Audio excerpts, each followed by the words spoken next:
It has been 7 years since the post-election violence rocked Kenya. In its aftermath was more than 1,000 people dead and hundreds of thousands displaced, with 6 Kenyans accused of bearing the greatest responsibility, among them Deputy President William Ruto. And after being challenged last week by Elgeyo Marakwet Senator Kipchumba Murkomen to stand up and testify for Ruto, who was his main man then, this is what Raila Odinga, the long-serving ODM leader, had to say. I am willing and ready to testify on behalf of my party, the Orange Democratic Movement. But so far, I have not been requested. So Ruto has not requested you officially? Not been requested. A surprise statement that has widely been interpreted to mean that the former Prime Minister is willing to testify for Ruto, although the two are bitter political rivals today.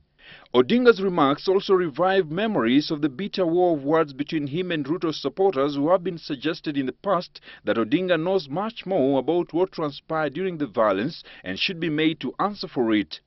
In a quick rejoinder, the Deputy President Director of Communication, Emmanuel Talam, said in a short statement to newsrooms, and I quote, "I welcome Honorable Raila Odinga's offer to testify. However, my conscience remains clear. I am innocent, and in a short while I will be vindicated. I have a competent legal team handling the case, which determines issues of evidence." Odinga's sentiments come barely a day after the closure of the 24th Ordinary Summit of AU member countries in Addis Ababa, Ethiopia, where the main agenda was the building of consensus for all African Union members to sign in order to ratify the Malabo Protocol that seeks to set up the continent's judicial mechanism, dubbed the African ICC. The reception, however, between the ruling and the opposition coalition is mixed. Tunaunga mkono ule uamuzi umetolewa kule Addis Ababa na mataifa yote ya muungano wa Afrika,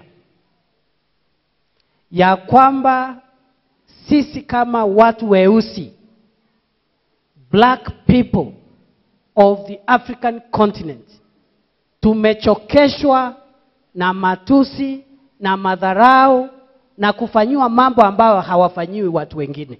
Tunachukuliwa na Moreno Ocampo, anakuwa supported na Bensunda, tunapelekwa pande ile ya Hague. Hiyo maneno ya ukoloni mamboleo, hiyo sisi hatutaki. Kuna woga ya kucross all the oceans kwenda kujaribiwa vitu ambaye zingefanywa hapa. That is why we support msimamo ya president ambaye alisema jana, we will support it financially and even politically to have an African court. I don't think that it's really right to go and purport to be speaking on behalf of the people of Kenya without asking the people of Kenya. Jubilee leaders were speaking at the consecration ceremony of St. James ACK Church in Dagoretti. Already, 2 countries in addition to Kenya have signed the ratification, with 9 more nations pledging to support the court. Kenya has pledged 91 million shillings to help set up the court that could be the main step towards pulling Africa out of the ICC. However, Odinga has refuted claims the ICC is unfairly targeting African leaders. Hakuna nchi yeyote inaweza kukubali rais wao, ambaye ni ishara ya umoja wa nchi, kwenda kuketi katika mahakama akiulizwa maswali na watoto na wasichana huko. Sisi tunaunga rais wetu na African Union kuwe na koti